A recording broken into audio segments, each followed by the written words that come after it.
The San Marino Grand Prix 1994.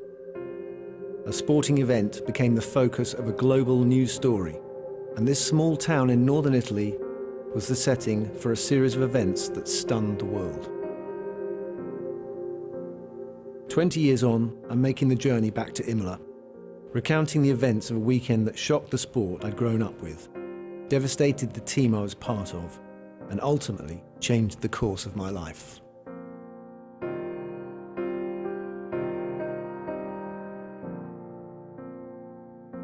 This is the untold story of the season that shook Formula One. The death of arguably the greatest driver the world has ever seen. He was the three-time world champion, Ayrton Senna. And I was his last teammate.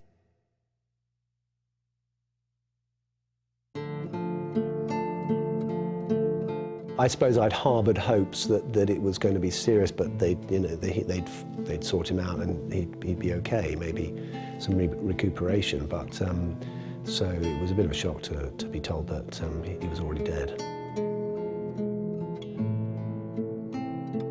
I think you become aware of how frightening it is later, and how horrible it was. The whole weekend was horrific and upsetting, and really did then start to pose the question, crikey, if it was going to be like that every weekend, you can count me out.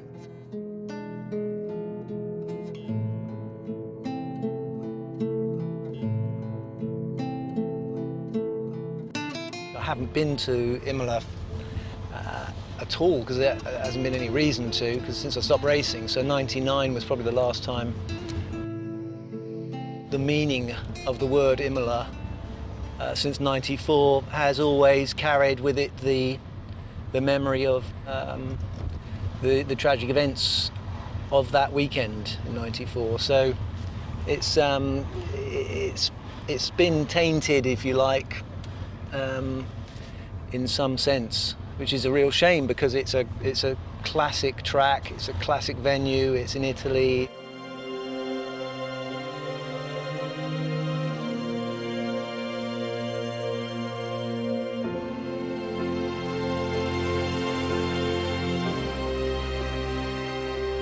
The fans are excited to see you. Italy's one of the best places in the world to be a racing driver. The most important thing to all of us is to keep the good moments and keep the happiness that we had together. I had a tremendous time. The records speak for themselves, the results, the championships, and I got respect from the people who I worked with so long. I have tremendous respect for them as well. I leave friends behind, and I think that's the best way to do it. I think the thing that makes Ayrton unique is that he just showed no respect for the established stars in the sport, whether they were the other competitors, the teams, the tracks, the cars, or the authorities. He arrived and he did exactly what he wanted to do, and he pushed himself through limits that were places where most people had just given up. Senna goes through into the lead. He's passed Alain Prost. He extracted the maximum, and he became legendary for giving no quarter and for getting the most out of every lap, every corner, every fraction of a second. Wheel-to-wheel stuff. Look at this, they're almost touching. And it's happened immediately. This is amazing. Ayrton Senna achieves his ambition to win the Brazilian Grand Prix. He's not about to be world champion this year. He will undoubtedly be world champion in the future if his career continues. Ayrton Senna, the new world champion. Ayrton Senna wins in Australia to the delight of his fans.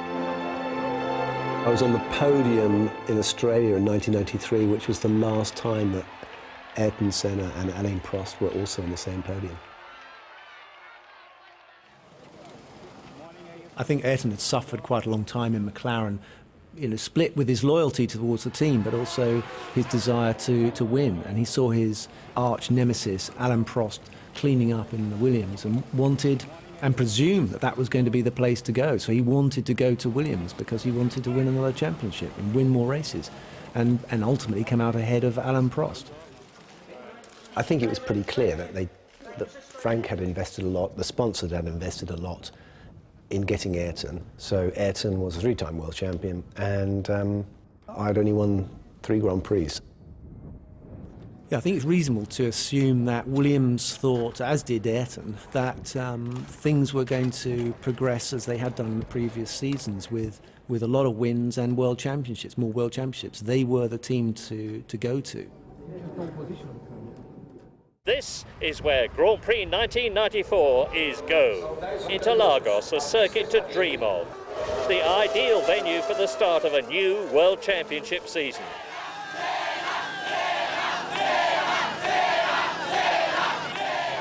In the start of 1994, there were new regulations that had brought back passive suspension after a year or so of active suspension. Benetton were a bit of a surprise, especially at that time they had the Ford engine, so it was not considered to be the best motor out there. So we clearly had been wrong-footed, if you like, by this change in regulations, and it seems like Benetton had got the upper hand there right from the start. Schumacher is out ahead of Ayrton Senna. He was chasing Michael, but basically I think the car was just really hard to drive, and I think eventually he just lost it on the last corner. That is Senna. Senna. My goodness, Ayrton Senna frantically gesticulating, and that's blown the race for him if Michael Schumacher can just keep going. Michael Schumacher won the race. I came second, and I was in contention for the championship. How surprised were you by the pace of the Benetton here? Come on, say something. I was not surprised so much. I'd seen how quick they were in testing, but I was surprised really to see how quickly both Ayrton and Michael went away at the start.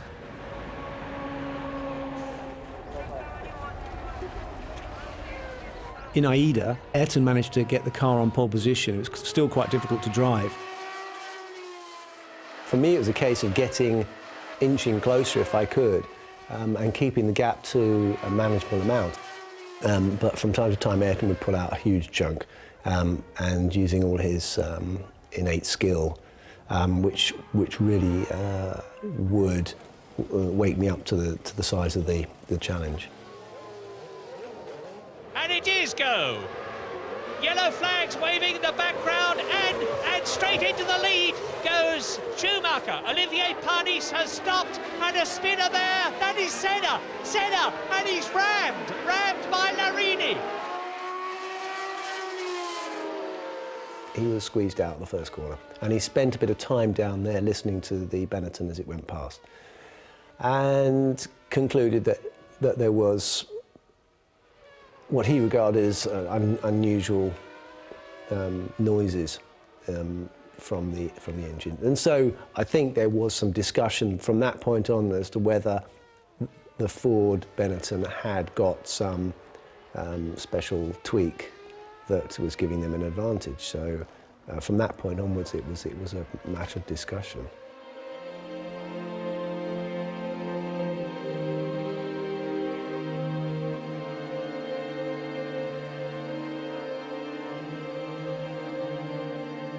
The circuit itself is right in the middle of a town, of Imola. So when you come to race in Imola, it's always in the start of the year, so it's springtime and everything's blooming. It's just very, very lush and a beautiful time of year to be in Italy. The Tifosi come out, so it's their first chance to see the Ferraris after Brazil and Japan. We came here, and so you can imagine the excitement. And Gerhard had been going quite well as well in the Ferrari, so loads of anticipation. The place is packed with flags, yellow and red flags all over the place.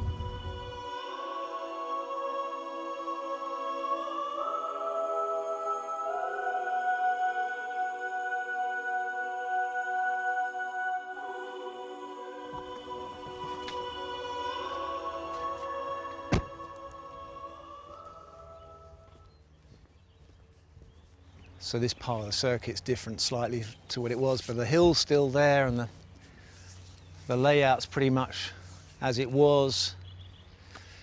And that is the start and finish line that always was.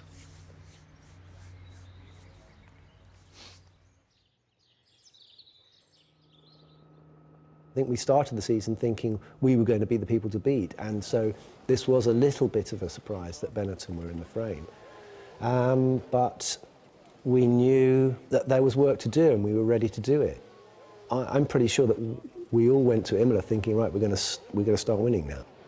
We have some problems, but I think we have a good car, and I think we have a good engine too. We just have to work on these problems at this moment, which the team is doing. And for that we have some modifications here at the Imola, which we shall be trying the next 2 days, hoping to improve part of the difficulties we have found so far.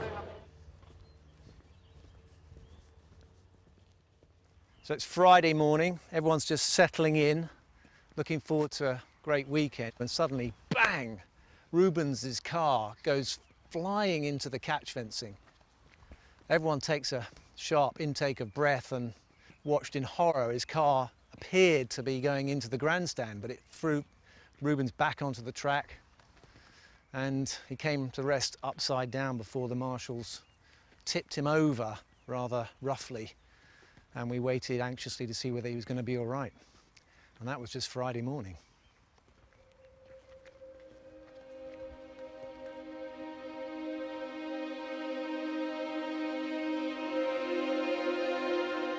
And so that startled everyone, because I think anytime you see a car launched like that, you're thinking, crikey, I didn't know they could do that. You know, that's a bit of a shocker. It wasn't like it's one of the fastest parts of the circuit, but it was the first of what was to be more very nasty shocks.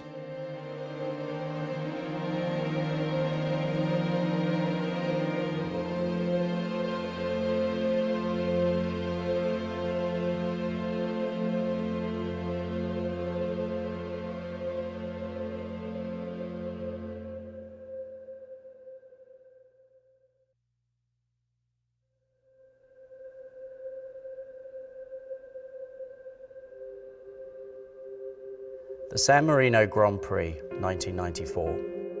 A sporting event became the centre of a global news story. The first death in Formula One competition in 12 years. He was the Austrian Roland Ratzenberger. And I was his last teammate.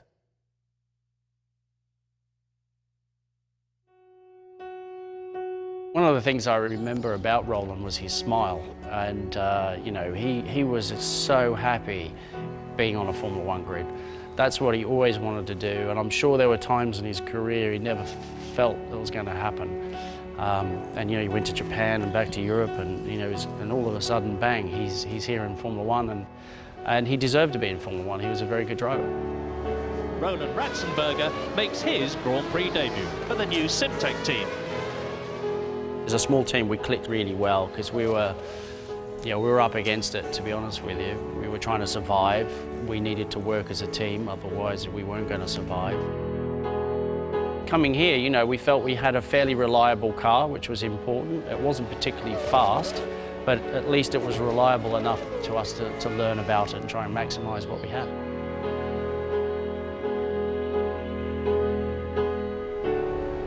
I think I've been back once, but it was a while ago, and I can't even remember why I came back. It's kind of weird. This place kind of blanks out your memory a little bit, and I think there are things about that weekend in '94 you kind of want to forget, and there are things you just can't forget, you know. So it's a weird thing that you're battling with your head. Trying to remember things. Things are very clear in your mind, things you've just completely forgotten. So I'm hoping coming back here, actually, I can perhaps remember a little bit more.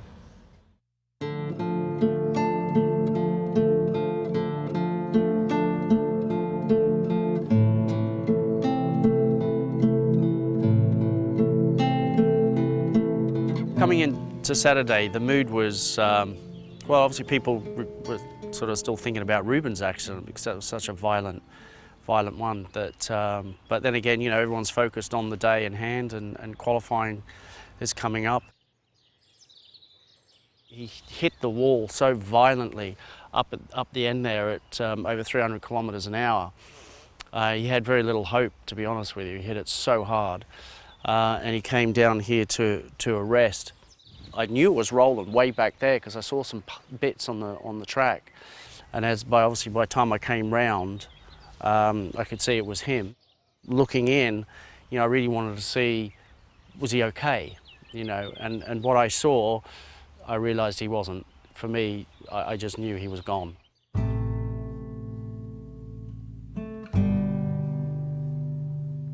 I was in the pits, you know, sort of there with my overalls, sort of a bit dazed, I guess, and someone, I think, confirmed that he'd gone. And it just, you know, I just wanted to get out of there. It was just an environment, I just didn't want to be there anymore. I just needed to leave.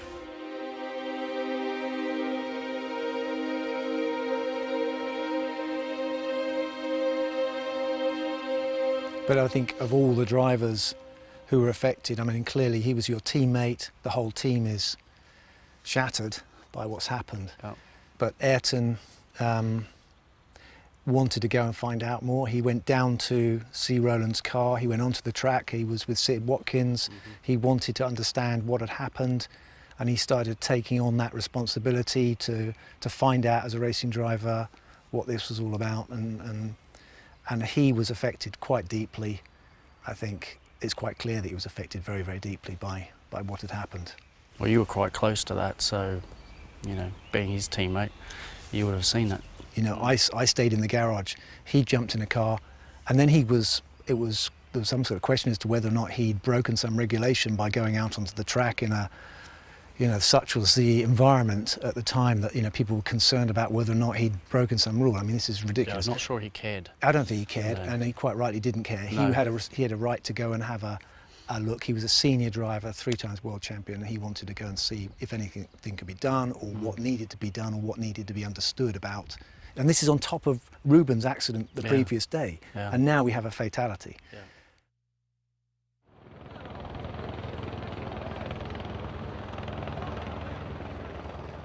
The decision to race, I don't regret. I made the decision after the warm-up because everyone was saying, well, what do you want to do? And I just didn't know. You know, I just hadn't been in, like I said, I hadn't been in the situation before. I just didn't know what to do. So I decided to do the warm-up just to see how I felt, what the situation was. If I didn't feel right, I would have just stopped. And as I came into the pits, I just noticed this change in the team. Only slight, but it was this dark, heavy cloud that was completely surrounded everybody in the team. Just slightly lifted, and the only thing that came to my mind was I've got to race for the team. We've got to keep this going, keep our minds focused. You know, we're in a very different situation compared to, say, yourself, because you're gunning for a world championship. We're trying to survive, you know what I mean? So the pressures were very different. And so to get in the car and keep going was not a selfish thing. It was nothing to do with me. It was actually more to do with the team and help change things. It might seem to be almost reckless to be thrilling yourself, you know, at the cost of potentially of losing your life or someone losing their life. Is that justifiable? I don't think that is justifiable. But I think if you put it in that simple term, it's missing something. There's something more to it than just taking a risk. As always, before the race gets underway on Sunday, there's a driver's briefing. But I don't think anybody there was no question that they weren't going to race. It was a pretty standard briefing. Obviously, they had to refer to the accident. I think there was a somber mood, but it wasn't anything remarkable other than there was concern voiced about the pace of the safety car. It was questioned as to whether or not the safety car was capable of travelling at the fast enough pace to keep up tyre pressures and temperatures. I know for certain that Ayrton wanted to raise that question. I'm on the grid, 4th place for the San Marino Grand Prix. My teammate Ayrton is up there on pole position. It was an important race for Ayrton. He'd not won a race, and Michael Schumacher was legging off into the distance in the championship, and Ayrton, I think, knew he had to do something to bring things back towards him for the championship. We are here, this 3rd round, European season, starting now, starting from 0. So basically our championship starts here, 14 races, not 16. And it's not a comfortable position to be in, but that's the reality, and the team is conscious about the challenge we have to make to recover the ground over Benetton. As well, the technical development that we must be able to do. Now, you've won here 3 times already. You really do need to make it 4. I would love to. So, stand by for blast-off and for action from Imola. 61 laps of it. The green flag is showing. That means they're ready to go. Bruncher rider can press the button. Now! And Senna boils away. Schumacher 2nd, Berger 3rd, Damon Hill, and that's a Lotus. They'll have to stop the race, I'm sure, because there's debris on the circuit. Pedro Lamy went into the back of JJ Leto's car, which meant that they didn't restart the race, they brought out the safety car. You're just simply going at the pace of the safety car and trying to avoid going through the debris, which is almost impossible because the whole of the start-finish line was littered in bits of car, and just trying to keep up tyre temperatures. But these tyres are made for such extreme loads that you really can't really generate much heat just behind a safety car going around for a few laps. And you hear the engine revs rise as Senna, followed by Schumacher. There is Berger. We're on lap 6 now, and the San Marino Grand Prix is go again, and as before, Schumacher is the chief rival to Ayrton Senna, who comes down to the Ravazza. There's Berger 3rd, Damon Hill is 4th, Frentzen in the black Sauber is 5th, Mika Häkkinen 6th, Larini 7th, and Carl Wendlinger in the 2nd black Sauber is in 8th position.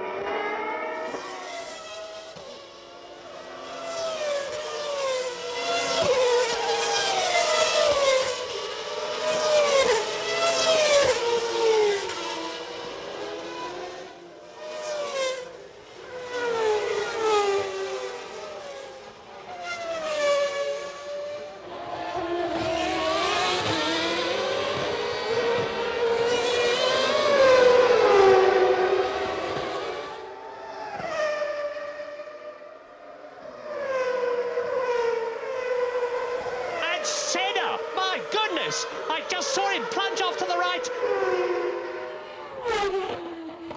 So here I am on the exit of Tamburello. This is the new Tamburello. It was changed after '94, but it used to come on a very wide sweeping arc. Very, very exciting. You'd exit at the corner at about 190 miles an hour, but on the race weekend, I came round behind Gerhard to be confronted with Ayrton's accident and lots of debris. In fact, I seem to remember something flying over the top of my head as I came past the scene. And I just thought to myself, oh God, not again. This is like turning out to be the worst weekend. But I mean, I had no inkling that it would be a fatal accident. When we were brought back to the grid, this time we had to stop, and so we sat on the grid for quite a while, and then there was a lot of, you know, you can tell because there's people walking around looking a bit glum and concerned, and then I was told by Anne Bradshaw, who was the Williams PR woman, and she just told me that, that you should know that it's serious, and I took that to mean this is a life-threatening accident. At that time, the team wanted to know what had happened, and they were very concerned to learn as much as they could. I think it was very difficult to get data from the car, so they communicated with me, because if I was going to restart, they wanted to make sure that my car was okay.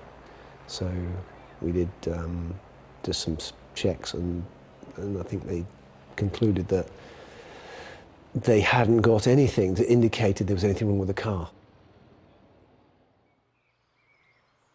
Part of you is thinking, I've agreed to race. That's what I'm being paid to do. I want to race. I always knew, as a driver, I knew there were risks. I know there's risk. Ayrton knew there was risk. Ronan knew there was risk. We'd had one fatality the day before. Now I'm told there's something serious happened. Why don't you just get out of the car and walk away? For some reason, that thought does not lodge in your head for any more than a fraction of a second, if it ever does at all. And in some sense, it was just a kind of increased determination not to let bad things that happen in life put you off doing what you really want to do. At the time, we just wanted to get the show done and go home.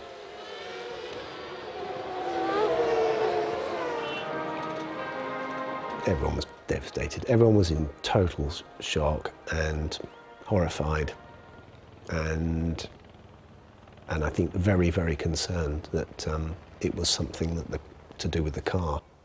It was quite clear that was a shock horror weekend from hell that we could not countenance going through ever again.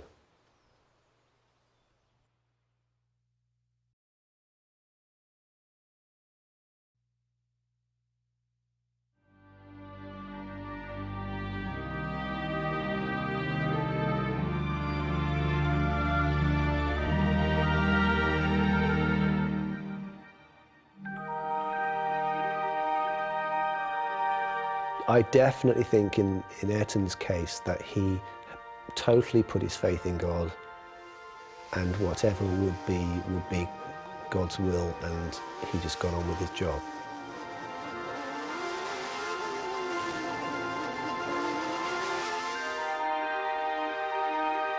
It was huge coverage and massive pressure on Formula One and the whole experience, and then we had, on top of that, we had Ayrton's funeral as well, which was absolutely, and maybe at a moment like that, the emotion comes out.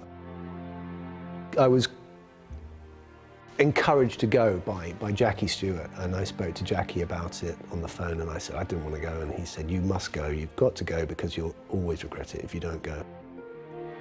The last funeral I'd been to like that was my dad's, so I think it was kind of muddled up with that a little bit. It was one of the most stunning exhibitions of emotion for an individual I've ever seen or witnessed. I mean, the whole of Sao Paulo seemed to have turned out.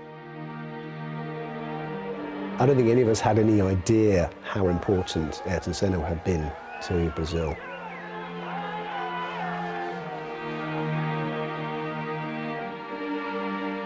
Formula One is in mourning. After the shock and trauma of Imola, it was hoping for a happier time at Monaco, but sadly, it wasn't to be. It was horrible. It was just horrible. I mean, the motorhome had gone straight from Imola, I think. They just parked up in Monaco. And Ayrton's T-shirt was still hanging up in the changing room. So we had not had time to really even readjust to his loss. It was like, we were expecting him to come and join the team again or something still. So Just one car at Monaco after all that wasn't very much fun, especially as we had another near fatal accident with Carl Wendlinger, and everyone was starting to feel a bit jumpy, I think. In the space of 2 weekends, that's 4 serious accidents. That's what's the odds? Drivers' meeting of today, we agreed to form the Grand Prix Driver Association. After a 4-hour meeting, we discussed that we have to take immediate action to look at the next 3 Grand Prix circuits together with the FAA for possible improvements. The GPDA's reconstitution at Monaco signalled the beginning of the movement towards making the cars safer for the future, and it may have even inspired the FIA to focus a lot on what could be done, because the drivers clearly were organising themselves into a body to express their views. Oh, you're right.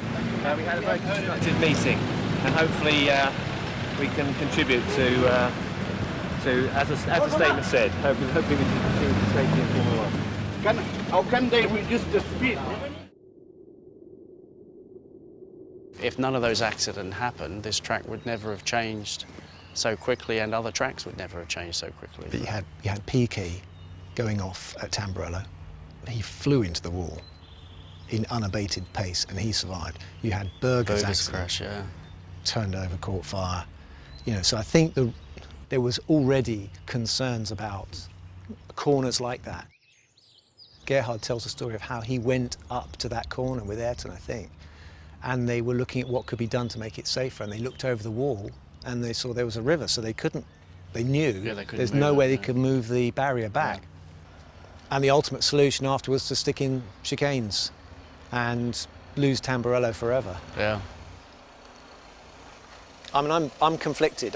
Because I can remember hammering around that corner and just thinking, this is fantastic. And going into Tosa at 200 miles an hour and hauling on the brakes. Yeah, I mean, that big, long left-hand corner wasn't really a corner as such. No, you know, you could kind of go wherever you wanted. It was like Curva Grande in Monza. But coming into the hairpin, you know, that was fun. That was fun. Awesome. Yeah.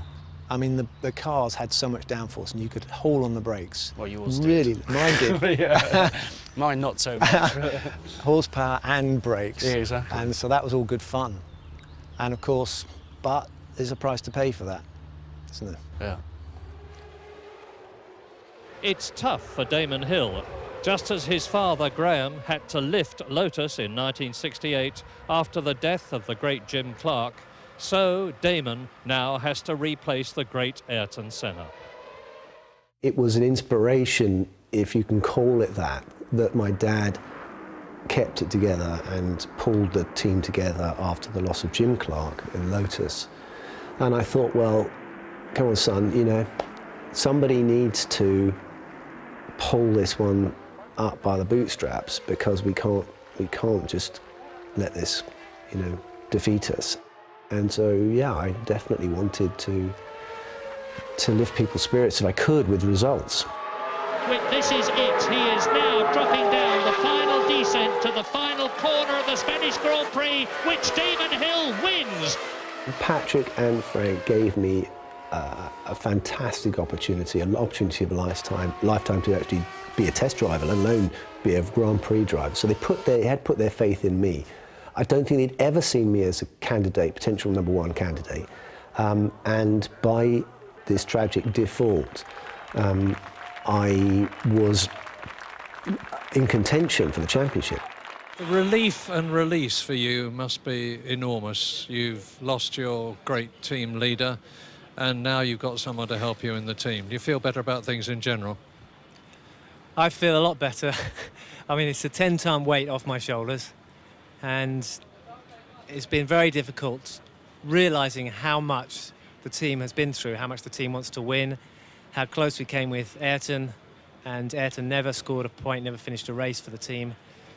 And it's been a tragic start to the season, and I so much wanted to do what I could to at least inject some sort of pleasure back into what we're doing.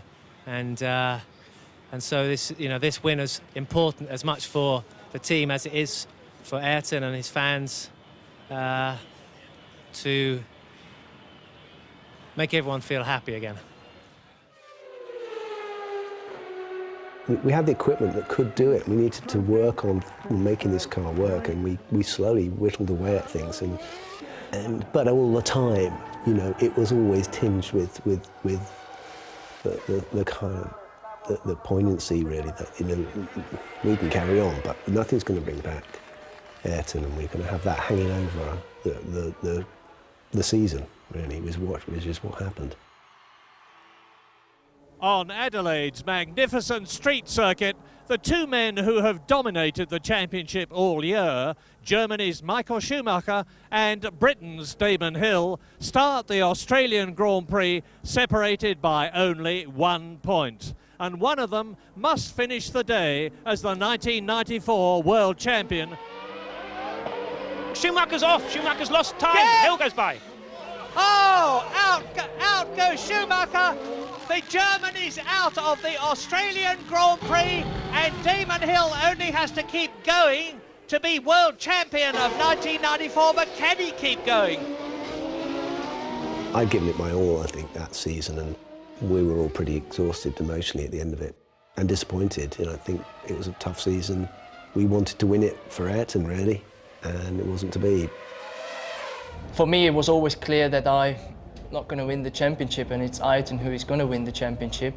But he hasn't been there for the last races, and I'd like to take this championship and give it to him, because he is the driver who should have earned it. He had the best car, he was the best driver. It was great to be in a team with Ayrton. I got an opportunity to be close to him for a while and see him work, and I just thought he was a very sensitive person. It was kind of interesting to see his character, really, from being in the race car to someone who was quite ruthless. Yes. Put his helmet off. Yeah. And he cared a lot for people, animals, life in general. You know what I mean? Yeah. It was a real contrast between the two. Massive contrast. Difficult to equate the two personalities, the racing driver, ruthless racing driver who'd give you no quarter whatsoever. Yeah. I think that's what probably helps to sort of understand him a bit, is because I think he probably felt that, he must have felt that himself, that he didn't want to be a ruthless person, but in order to win, you had to be. Yeah. Going back to the circuit 20 years later, I think so much time has passed. I think a lot of the emotions have diluted, but that's not to say that we've lost any kind of feeling for what happened. It was a tremendously difficult experience to go through. Brazilians were not happy because he looked sad, and they like to remember him full of life. He was a contemplative figure, so I suppose it is probably quite true to see him like that, but you know, I think he went out in '94. I think he went out to win. I don't think he went out to for anything else.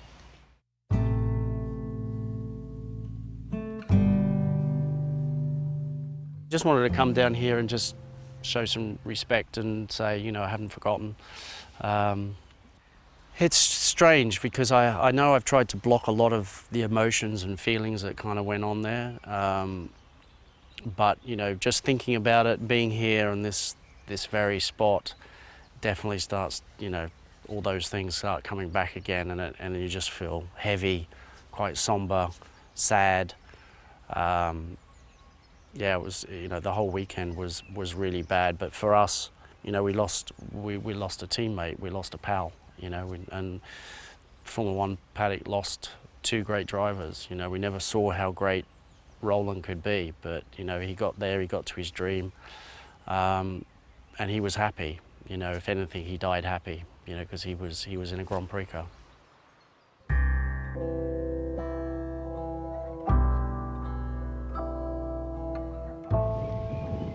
There's been a lot of conjecture, a lot of speculation about the causes of Ayrton's accident.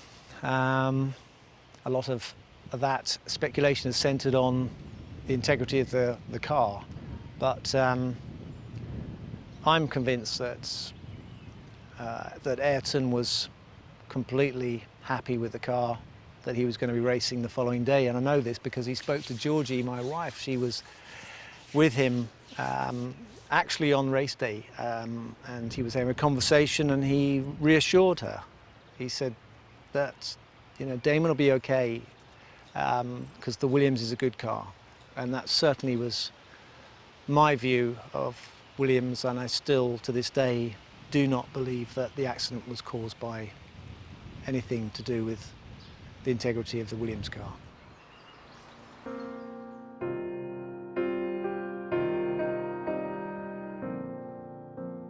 I suppose the story should have been this, which was that in '94 I would have been able to see how I could have compared to one of the greatest drivers that ever sat in a Formula One car and measured myself. And that would have been a challenge which I would have relished and would have learned a hell of a lot from. So to have not had that opportunity was a great loss.